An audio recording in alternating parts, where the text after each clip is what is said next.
Assalamualaikum warahmatullahi wabarakatuh ya. Jumpa lagi dengan saya Misad dalam pembelajaran geografi kelas 11 IPS ya. Hari ini kita membahas tentang dinamika dan proyeksi kependudukan bagian 2 ya. Baiklah, kita mulai saja pembelajaran pada hari ini dengan bacaan Bismillahirrahmanirrahim. Bagaimana kabar kalian? Baik-baik semua kan? Alhamdulillah ya. Kalau pertemuan minggu kemarin kita bicara tentang bagian 1 yang berbicara tentang kelahiran dan kematian ya, maka hari ini kita bicara tentang migrasi, kemudian pertumbuhan penduduk, dan diakhiri dengan tentang proyeksi penduduk. Nah, oleh karena itu detailnya kita lihat beberapa hal yang kita pelajari pada hari ini.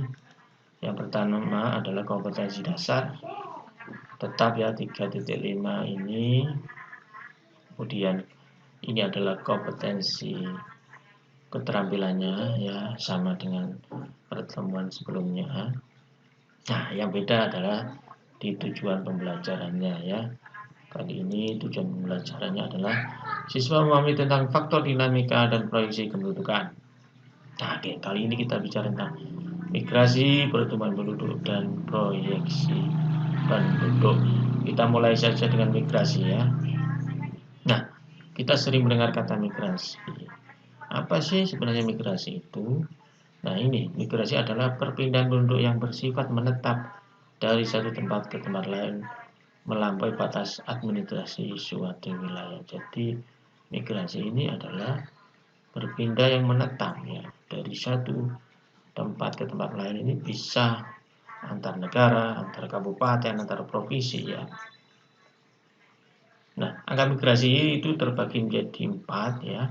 Yang pertama adalah angka migrasi masuk, kemudian angka migrasi keluar, angka migrasi neto, angka migrasi bruto ya. Apa saja penjelasannya? Mari kita mulai dari yang pertama tentang migrasi masuk. Nah, bicara tentang menghitung angka migrasi masuk, ada rumusnya, yaitu MI sama dengan I per P kali 1000 ya.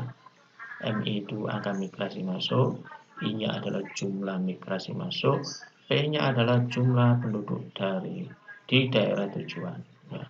1000 adalah konstanta ya. Contoh soalnya, jumlah penduduk X pada pertengahan 2015 adalah 500.000 jiwa. Jumlah pendatangnya di kota X adalah 6.000. Berapa angka migrasi masuk kota X pada tahun 2015? Maka cara menghitung sederhana, MI sama dengan I per P kali 1000. I-nya apa? Jumlah migrasi masuknya berapa? Di sini kan 6.000. Maka 6.000 per jumlah penduduknya berapa? 500.000.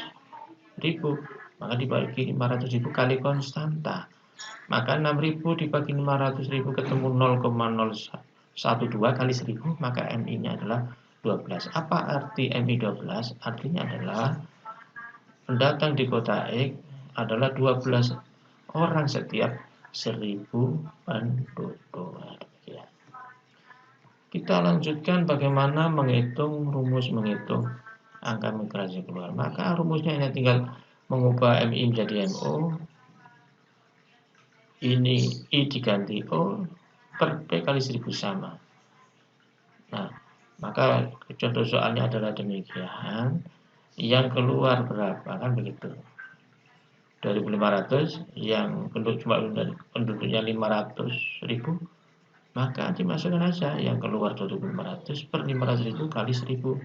Jadi hasilnya adalah 0,05 kali 1000, MO-nya 5. Artinya setiap di kota X ini terjadi migrasi keluar sebanyak 5 orang setiap 1000 penduduk pada tahun 2015. Nah, bagaimana kalau kita menghitung migrasi neto? Maka kita gunakan rumus MN migrasi neto sama dengan I itu adalah jumlah migrasi masuk dikurangi jumlah migrasi keluar per P kali 1000. Maka contoh ini 2015 migrasi masuk 6.000 ya, tadi yang 6.000 ya. kemudian yang keluar 2.500. Nah, ini soal yang pertama tadi digabung ya. Jadi masuknya 6.000, yang keluar 2.500 dibagi 500.000. Berarti 3.500 dibagi 500.000 kali 1.000. 3.500 bagi 500.000 adalah 0,007 kali 1.000, maka 7. Maka migrasi netonya adalah 7 orang setiap 1.000 penduduk. Ingat, ini hasil dari masuk dikurangi keluar per jumlah penduduk kali 1.000. Maka itu namanya adalah migrasi neto. Nah, beda lagi dengan bruto. Kalau bruto ini adalah rumusnya adalah MB migrasi bruto sama dengan MI migrasi masuk ditambah migrasi keluar dibagi penduduk jumlah penduduk di tujuan ditambah jumlah penduduk di tempat asal. Nah, ini bruto ya, kali 1.000. Maka ini bisa antar dua daerah saja ya. Misalnya di contoh soal ini adalah di desa Tirtamata atau daerah Tirtamata menuju Purwamarta. Maka hanya dua daerah saja karena ini harus menghitung antara dua daerah ya. Daerah yang dituju dan daerah asal. Maka di sini diketahui kalau ada dari Tirtamata menuju Purwamarta ada 30 orang ya. Kemudian keluarnya dari Tirtamata adalah 45, masuknya adalah 30. Sementara penduduk Tirtamata adalah 15.000 dan Purwamarta 12.000, maka bisa dimasukkan rumus seperti ini. MI-nya 45, MO-nya 30, P1-nya 15.000 dan P2-nya adalah 12.500. Maka ya rumusnya tinggal dimasukkan ini, maka hasilnya adalah 2,7. Maka dibulatkan 3 ya, karena nggak ada angka migrasi 2,7 itu ya, karena bicara migrasi berarti jumlah orang nggak ada, orang itu 2,7, yang ada adalah dibulatkan menjadi 3. Jadi angka migrasi brutonya adalah 3 orang. Nah, demikian tentang migrasi. Nah, selanjutnya kita bahas tentang pertumbuhan penduduk. Nah, di dalam pertumbuhan penduduk ada kita menang 2 pembagian. Yang pertama adalah pertumbuhan penduduk alami, yang kedua adalah pertumbuhan penduduk total. Ya kan, alami berarti hanya menghitung lahir dikurangi mati saja ya, dengan rumus PA sama dengan P0 plus L min M. Jadi pertumbuhan alami sama dengan P0 penduduk semula atau awal tahun ya, plus L min M plus lahir min mati. Maka kalau ada contoh soal seperti ini ya, jadi 2009 awal penduduknya 500.000 jiwa, kelahirannya 12.000, kematiannya 4.000, maka rumusnya sederhana. Penduduk pertumbuhan alami 2009 adalah 500.000 plus 12.000 kelahiran min kematian 4.000, jadi 500.000 ditambah 8.000, maka pertumbuhan alaminya adalah 508.000 jiwa. Nah, oke ya. Nah, sekarang bagaimana dengan pertumbuhan penduduk total? Pertumbuhan penduduk total ini adalah pakai rumus L min M plus I min E. Jadi pertumbuhan penduduk total itu lahir min mati plus apa? Iya, ke yang masuk min keluar. Kalau contohnya adalah seperti ini. Nah, itu bedanya kalau rumus tadi tidak ada P0-nya. Sebenarnya harus ada P0 penduduk mula-mulanya ya. Di sini penduduk mula-mulanya adalah 500.000, L min M plus I min O ya. Nah, penduduk mula-mulanya 500.000, kemudian lahirnya 12.000, ya ini kan ada kelahiran 12.000, yang mati 4.000, masukkan ya. Kemudian imigrasi yang I berapa? 3.000. Karena yang masuk 3.000, yang keluar berapa? 2.000, maka min 2.000. Maka hasilnya adalah 500.000 penduduk yang semula itu ya, awal tahun, di plus 8.000 hasil L min M plus 1.000 hasil dari I min E. Sehingga bisa ditambahkan 8.000 plus 1.000 adalah 9.000, maka 500.000 ditambah 9.000 sama dengan 509.000 jiwa. Ini adalah pertumbuhan totalnya. Oke, kalian insya Allah sudah paham tentang pertumbuhan penduduk. Nah, sekarang kita ganti ke proyeksi penduduk. Nah, proyeksi penduduk itu apa? Proyeksi penduduk adalah perhitungan perkiraan jumlah penduduk pada waktu mendatang berdasarkan jumlah penduduk pada tahun 0 atau tahun sebelumnya, atau dasar dengan interval waktu yang telah ditentukan. Jadi bisa interval waktu ditentukan, bisa diperkirakan tahun berapa ya. Jadi ada beberapa jenis. Nah, jenis proyeksi yang dibahas di sini adalah ada proyeksi eksponensial, proyeksi geometrik, proyeksi double time, dan proyeksi aritmetika. Nah, satu persatu kita bahas. Bagaimana kalau proyeksi eksponensial? Maka menggunakan rumus ini ya. Jadi ini kegunaan eksponensial ini adalah memprediksi jumlah penduduk suatu wilayah di masa yang akan datang. Nah, di dalam proyeksi eksponensial ini asumsinya memang pertumbuhan penduduk berlangsung terus-menerus akibat adanya kelahiran kematian di setiap waktu. Rumusnya tadi ya, PT P0 pangkat ERT ya. Apa itu PT? Ini coba pada tahun yang dicari, P0-nya di tahun dasar, E-nya bilangan eksponensialnya atau 2,7 sekian ini ya. Kemudian laju pertumbuhan penduduk R-nya, T-nya adalah jangka waktu. Contoh soalnya demikian. Pada tahun 2010 penduduknya jumlahnya sekian. Bagaimana jumlah penduduk tahun 2020? Jika lajunya 2,99%, maka dimasukkan aja PT yang dikatakan P0, T-nya, kemudian R-nya ya. Maka dimasukkan rumus saja ya. PT sama dengan 278.741 adalah P0-nya, E-nya adalah yang dicari ya, bukannya. E-nya ini rumusnya ya tadi. 0,029 adalah pertumbuhannya ya. 10 adalah jangka waktunya. Maka PT-nya berapa? Ya 375 kali 885. Hasil dari pengalian adalah 7278741 kali 1, sekian ya. Hasil dari apa ini? Hasil dari ini dikalikan ini dipangkat E-nya ini. E-nya sudah tahu kan konstantanya tadi di rumus awal. E-nya sebesar adalah 2,71828188. Sehingga E ini adalah konstanta ya. Nah, hasilnya adalah 375.885. Artinya diperkirakan jumlah penduduk Kabupaten A pada tahun 2020 adalah sekian ya. Jadi itu prediksi ya. Untuk prediksi kira-kira jumlah penduduk di daerah ini berapa ya tahun sekian, maka digunakan rumus eksponensial.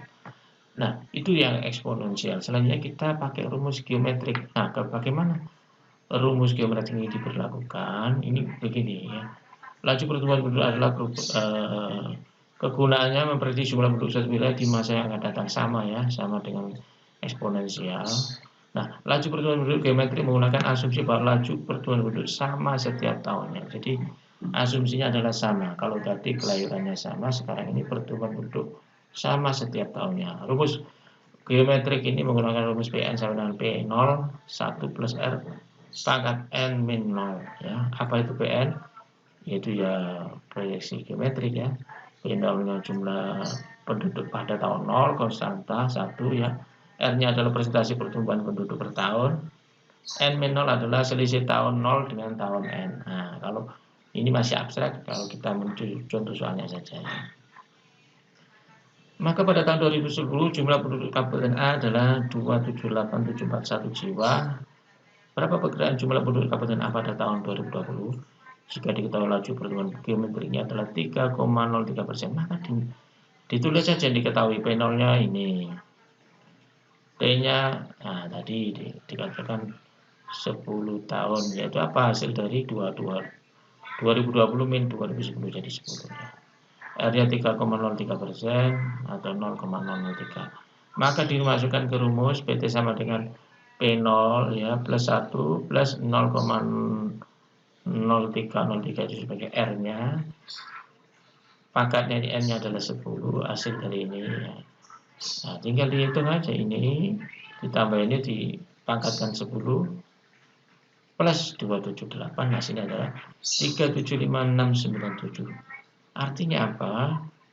Jumlah penduduk A pada tahun 2020 menurut perhitungan rumus geometri adalah 375.697 jiwa. Nah, oke.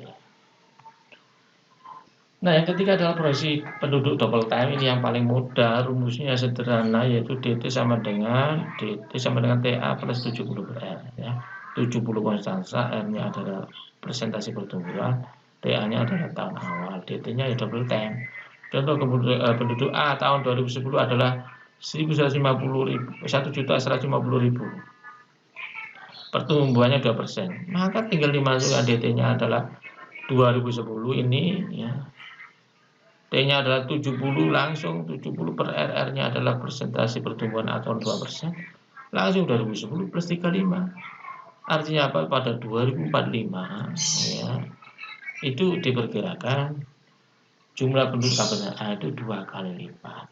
Artinya menjadi 2.300 juta pada tahun 2045. Yang pada 2010-nya itu 1.150.000. Digunakan menjadi 2 kali lipat pada 2045.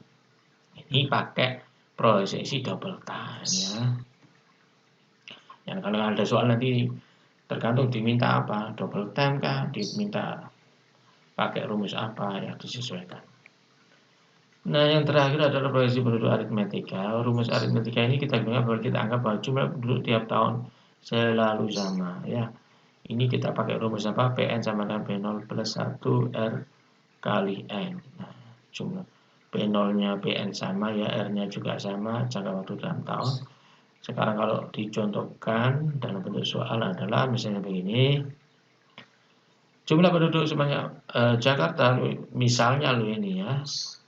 Kan nggak mungkin 2014 jumlah penduduk Jakarta sekian.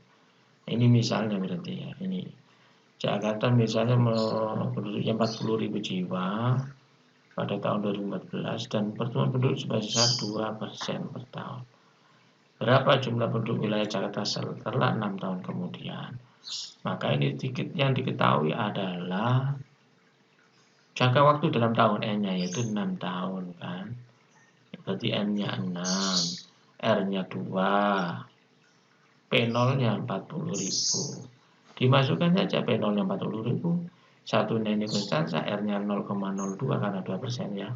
Kali 6 ini 6 tahun, maka diketemu 40.000 jadi 4.000. 4 ini adalah 48.000. Ini hasil dari 0,02 kali 6 plus 1. Ini ketemu 48.000. Maka 40.000 ditambah 4.800 ketemunya 44.800 jiwa. Jadi jumlah penduduk Jakarta pada tahun 2020 diperkirakan 44.800 jiwa dengan pertumbuhan sebanyak 4.800 jiwa tiap tahunnya. Nah, ini hasil dari 1 plus R pangkat N. Nah, ini adalah tentang proyeksi penduduk aritmetika. Nah, demikian pertemuan hari ini, kita cukupkan sekian dan kita jumpa pada materi berikutnya ya. Kalau ada soal yang saya berikan tolong dikerjakan dengan baik, sungguh-sungguh dan dikerjakan sendiri supaya benar-benar paham tentang materi ini. Kalau ada pertanyaan silakan hubungi saya. Dari kami sekian, kita akhiri pembelajaran pada hari ini dengan bacaan akhir majelis. Subhanakallah wa bihamdika asyhadu an la ilaha illa anta astaghfiruka wa atubu ilaik. Assalamualaikum warahmatullahi wabarakatuh.